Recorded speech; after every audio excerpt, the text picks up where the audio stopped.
Now, the new thing in Nigeria is that they'll go and pay somebody to arrange proof of funds for them. One thing that people forget, so they arrange somebody to give them bank statements. They use that bank statement. Some people get lucky and they get away with it. They get the visa. But there's something that people forget. They forget that when you come here, you would actually pay the tuition. So now they've used arranged bank statement to get the visa. They come here. You cannot, if you don't pay the tuition, you cannot go to school. You go out of status.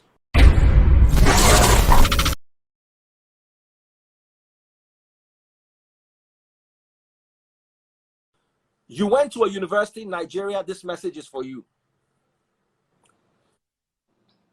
You had a good grade, even if you didn't have a good grade, but the fact that you had a good grade will also speak for you. What are your experiences? All this would speak for you. You want to go to Canada, it's not automatic. You're not going to enter your phone and go there as a text message. You have to literally, physically leave Nigeria to Canada. And before you cross that airport, you have to show them documentation of what you want to go and do abroad. Now, there are young people now who are about to get into the university. They can't get scholarships. So they're saying, you know what? Let's go to the university in Nigeria. When we're done, what are my hopes? Am I going to go and work in one bank that they said they sold the shares in 12 years ago for 20,000 naira, 23,000 naira, and the guy kept the shares till now and sold it now for 20,000 naira, losing 3,000 naira in 12 years. Are those the banks you want to go and work for? Or the oil companies that are literally struggling? So what are your, then there's so many courses. Like one of my daughters is torn between zoology and vet medicine. Of course, for either of the two. Have you seen the lions in Nigerian zoo? They threw goats inside the enclosure. The lion took off. If you see how the lion, if you see how the lion, now King biscuit that they give the lion chop. So how do you have some certain courses that you love, but you know in this Nigeria, where do you study zoo? Nigeria gets zoo. Unless you want to be a zoologist of Nigeria as a whole, say Nigeria as zoo. Then only you want zoologist. But that there is one zoo that you want to go there and be looking at lion, or you want to go there and be looking at crocodile. You will see the crocodile, they say it's crocodile. No, but this one looks like lizard. No, just imagine it's crocodile. It looks like. So how do you now get these people? And have you ever been to the Canadian Zoo? Yes, I have. I can imagine what it looks like. Yeah, it's really nice there. You see all the kind of animals there. They have tour guides to take you around. You can feed, you can talk, you can interact. Yeah, I took my son there once. So all these things, and the zoo needs zoologists. Yeah. You're a vet doctor, a pharmacist, a genetic engineer, biologist, a chemist, a physicist, whatever it is you studied. Listen, it is in Nigeria that you see somebody that studied Yoruba and is working in bank. Or somebody that studied medicine and is working as front desk in an oil company. Yeah. Career paths are your career path. If you have a passion for it, you will have the opportunity to see it to the fullest abroad. This is what you should be listening to. Her name is Zino Ojogbo. That's her handle. Zino. Let me see if it's okay. Yes, 2 O's. ZINOOJOGBO. One word like that on Instagram. Follow her. Can I have an email? I like to give out your email during the interview, even before we finish the interview, so people can actually start reaching out to you in a jiffy. Yeah, I'm typing the email here. Okay, someone said they need to know what you studied in Nigeria. I'll be pinning the questions as we proceed. What did she study in Nigeria? That is from Chuksi Hoovers. What did she study in Nigeria? So Zino, over to you. So I have a bachelor's degree in chemical engineering. That was the degree I did in Nigeria. Then I did my master's degree in chemical engineering at the University of Waterloo, fully funded. My research was in biopolymers. Then I'm also doing my PhD in chemical engineering and nanotechnology. I have a passion for research. In fact, I didn't know that I had a passion for research. In Nigeria, they don't do research. I didn't know I had a passion for research. When I was coming to... Nobody has... Now, hustle everybody. Let me tell you something. I know a guy that did lawn tennis scholarship to go abroad. Oh, yeah. They were lawn tennis scholarship. The guy had never seen a ball in his hand. He had never seen a racket before. But they told him that if he can play this lawn tennis, he will get scholarship. Baba win their #1 champion. In 1 year, Baba train, win their champion, go collect the scholarship. Lawn tennis scholarship. So Nigerian men, what's passion? If you tell me I will push this car and this car will take me abroad, they will push car.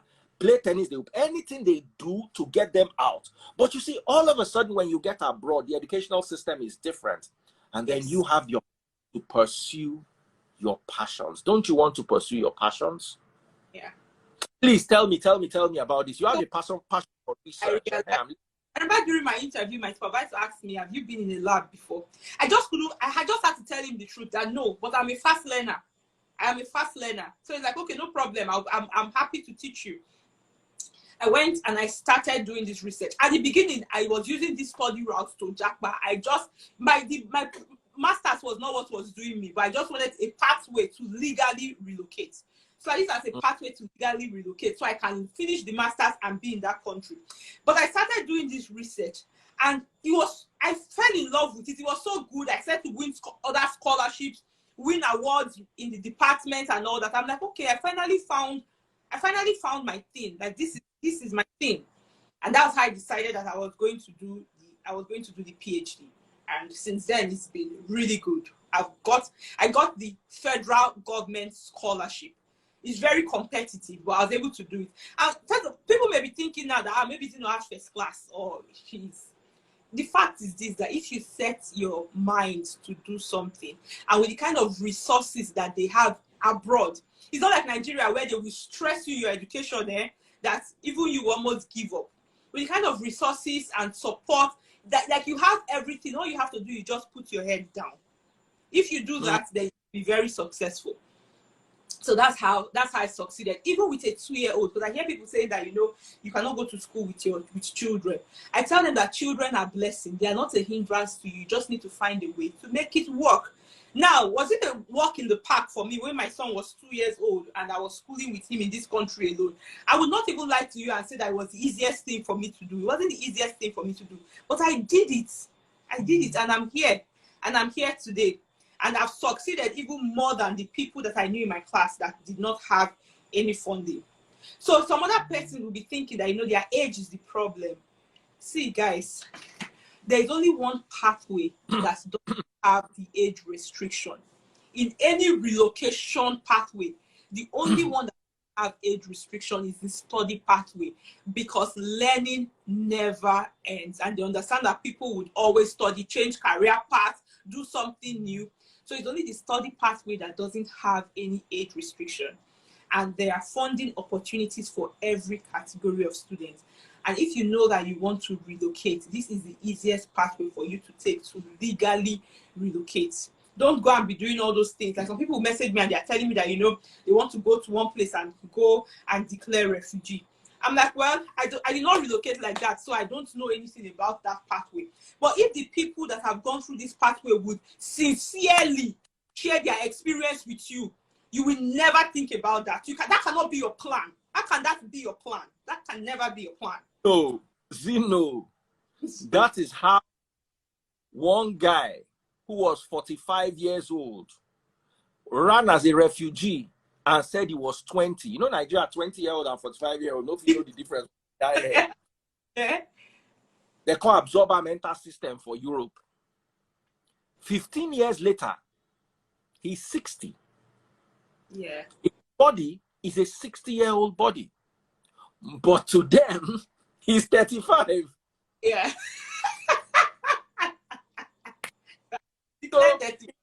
25 more years before he retire. Yeah.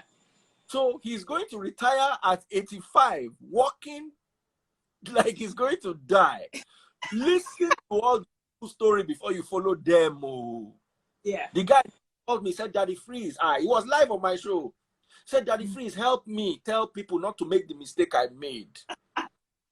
At least this person was even sincere. Some people would never say it. They would never say it. They would just tell, because everybody wants it to be as if their situation is good, right? They are doing okay, but they'll never say the truth. And then a lot of people would plan like that and say, okay, I want to come and do what this person did. So I tell people, like, you don't have money, it's not a problem. There are opportunities for you. You see, people are looking up and down proof of funds. Now, the new thing in Nigeria is that they'll go and pay somebody to arrange proof of funds for them. One thing that people forget, so they arrange somebody to give them bank statements. They use that bank statement. Some people get lucky and they get away with it. They get the visa. But there's something that people forget. They forget that when you come here, you would actually pay the tuition. So now they've used arranged bank statement to get the visa. They come here. You cannot, if you don't pay the tuition, you cannot go to school. You go out of status. It means that you are just here hiding underground, hiding in the country. You don't want to do that to yourself. When there are many opportunities for you, and then you can relocate with your spouse. So just imagine that as a man, you are married and you are relocating with your wife. If one of you is a student, let's say the man is the student, your wife will get an open work permit that allows her to work full-time to support the family. If you come to a country like Canada, your children go to school for free up until the end of secondary school. That's world-class education. Imagine how much you pay for school fees in Lagos. When my son was less than 2 years old in Lagos, then it was an average school, not even one of those gang schools. It's like an average decent school. For preschool, we're paying 200,000 naira. That was in 2015, 2016. So just imagine pay a school fees for their children these days. Very expensive. So, and these are the things that you get when you relocate to a country that will talk about the safety, talk about the ability for you to be able to buy the things that you want to buy, like buy a property, buy a car. Some people would never have these opportunities. I tell them that the reason why you don't have these opportunities is because of the country that you live. You cannot grow beyond your environment. The environment sets a glass ceiling on top of your head. Once you get to the top of that ceiling, that's it. You need to leave that environment if you want to grow beyond that ceiling that the environment has set. There was one day I saw somebody saying that, you know, if you have a degree in biochemistry in Nigeria, you can never ever get a job. I empathize with the person, like I understand where the person is coming from, but then again, I told this person, you are not a tree. You need to move. Biochemists, they are doing very well in other countries. So if your country does not value your degree, go to a place where your degree is valued. You need to move. You are not a tree. Stop staying in a place where you are not valued. Rather than complain and say every day things are not working, there is this saying that it's better to light a single candle than to complain about the darkness. But I find that for many people, it's easier for them to just whine, complain, because to take action takes work. Yes. It's therapy. Yeah, exactly. When you whine, therapeutic. Yeah, it takes. Now. Should I open up the phone lines? I said phone lines. Should I open up the line so people can ask questions? Because there's so many people. I can see questions piling up. Guys, do you have questions? Send a request to join us in this live. I'll bring you up. You ask your question. Zeno would answer. Then I'll take you off and bring the next person. I want this to be as interactive as possible. Now, I want to create a scenario for you while we're waiting for people to request. Imagine, okay. Zeno, imagine I graduated third class with zoology, for instance. What are my chances? Okay, so now there are different kinds of funding. They even have the kind of scholarships that they don't require your CGPA. So there are some scholarships that will not even ask you what your grade is. So you need to now focus on the kind of scholarship that is available for you based on who you are. Some scholarships focus on leadership experience. Some scholarships, they want to see what you have volunteered and what you have done for the community development. They have scholarships like that. You talked about somebody that got lawn tennis scholarship. They have sports scholarship. So they have different scholarships for different categories of people. Then sometimes, especially if you graduated a while ago, so for those people that have graduated a while ago, the longer it is that you have graduated, the more the focus shifts from what you graduated as, because now you've gained work experience, you've developed yourself. There was a lady that had a second class lower. Commonwealth scholarship is one of the most competitive scholarships because it's open for everybody. It's highly competitive. And she got it with a second class lower.